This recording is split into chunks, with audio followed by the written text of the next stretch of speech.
Alright, so this video is about early extension. So I think it's really a tough problem to work through. There's a lot of people that do it, a lot of people don't understand why. And really there's only a couple of drills. If you Google early extension or go on YouTube and ask about tips for fixing early extension, you're going to find pretty much one drill. And that's either to place a chair behind your backside or put a stick in the ground, something to keep your hips against when you're swinging to stop early extending. And I would say that drill is relatively ineffective because I think it only addresses the lower portion of your body and doesn't talk about what's happening in the upper body. So for those of you who early extend, here's what it is if you're unsure, if you're just watching this video for reference. So early extension is when you swing into the backswing, and if you were to draw a line on a computer on your backside, at some point, sometimes even in the backswing, folks start to, from their address posture, will start to lose the tush line, they call it. So your hips start pressing forward even early in the backswing. More commonly, some folks will keep that tush line going back, but then what happens is typically for those people who early extend, now there's going to be lots of reasons why somebody would do it, but one of the more common reasons is typically someone will get a little flat in the shoulder turn, so they may even early extend a little bit in the backswing, and that the shoulders start turning flat, which pulls the hips forward.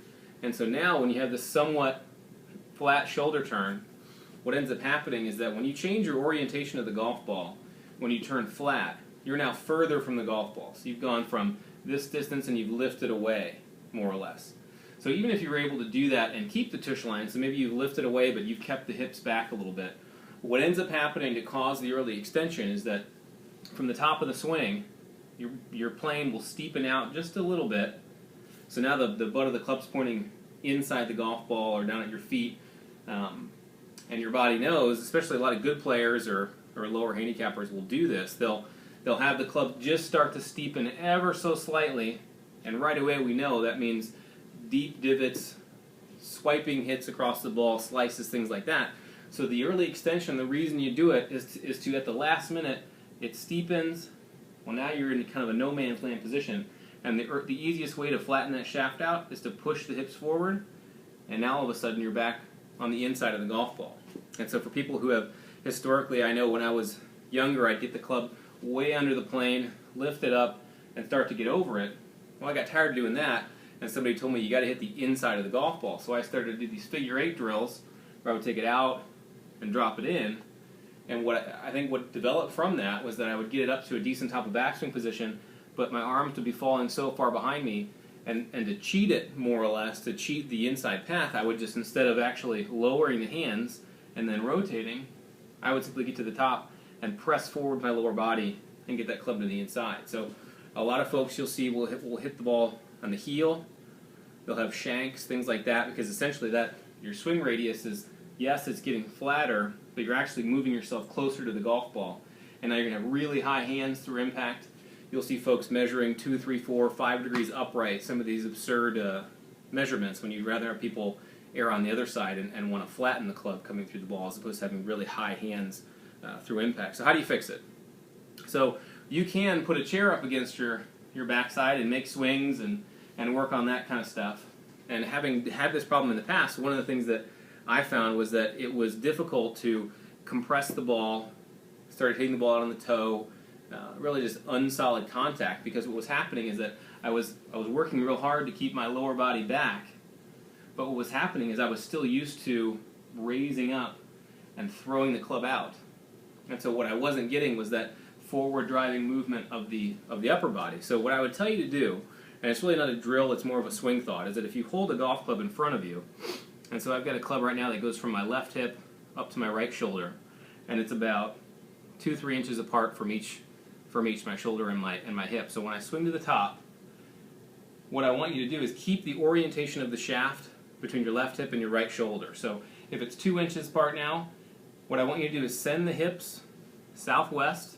So if I'm facing north, I want the hips to go southwest, turning and shifting, and I want the right shoulder to stay the same distance from this club. So if the shoulder's 2 inches, hips go southwest, shoulder stays with the club, and now all of a sudden you have kind of this teeter-totter movement where the club is sort of in this position with your spine angle. This is your right shoulder and this is your left hip. Your left hip starts to pull southwest, forward and rotating open, and the right shoulder starts to come out, down, and forward. And so what you want to think about is that at the top of your swing, you want to think about moving that left hip south and west and making that right shoulder get out, down, and forward incrementally and at the exact same amounts as you go. What will end up happening is a lot of folks, they'll really work that left hip to get that up against the chair back there, but the right shoulder stays back, so they end up kind of throwing out even worse.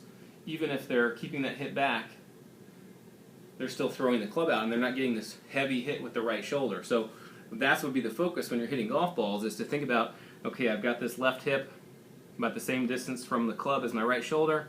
I turn back, left hip goes southwest, right shoulder stays in the same distance from the club, and now all of a sudden you have sort of a teeter-totter effect where you get to the top and you think about left hip southwest, right shoulder forward, out, and down, and now all of a sudden your body looks more like this coming down when the left hip goes southwest and the right shoulder works out and down.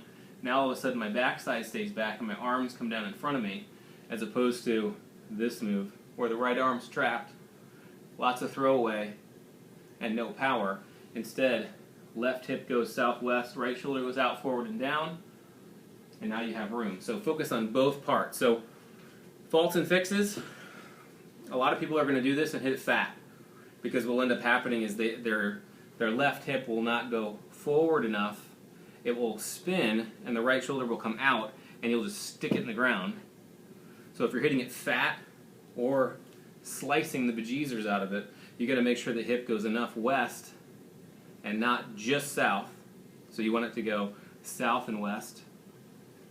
If you're hitting the ball thin, or if you're hitting the ball way too much right to left, way too much in to out, what you'll find is that a lot of folks who start to push the hip southwest and move the shoulder down, the plane can shift way out to the right. So if you do it sort of too much, southwest, and the shoulder doesn't come out enough and the hips don't go south enough, you're going to drop it way underneath the plane, because the more axis tilt you have, the more you create this angle, the more the plane shifts out to the right.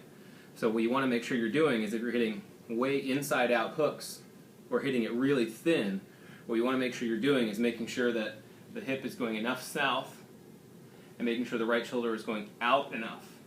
It's got to go out and forward. It can't just go this way. It can't just go to the east. It's got to kind of go northwest.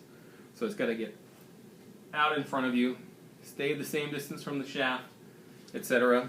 And hope that helps. I think those of you who've been working on the chair drill and working on early extending and those kinds of things, I think you'll find that the focus of two parameters, left hip and right shoulder, moving in the same increments as you're coming down to the ball, what you'll see is you'll get much more axis tilt coming down. You won't have this sort of high early extender look where you're sort of losing all the angle, having to throw it away because you're standing up into it. You'll feel like the hips get very deep, the chest gets out over the ball, and you'll start to swing left much easier if you continue to rotate. So that's my tip. Left hip, right shoulder, southwest with the hip. Right shoulder's got to go out, down, and forward the same amount as it's going. So I'd monitor it with a club. Hip out, hip goes southwest, shoulder goes out, down, and forward. And that should hopefully get rid of some of that early extending and hit the ball more solid. Hope that helps.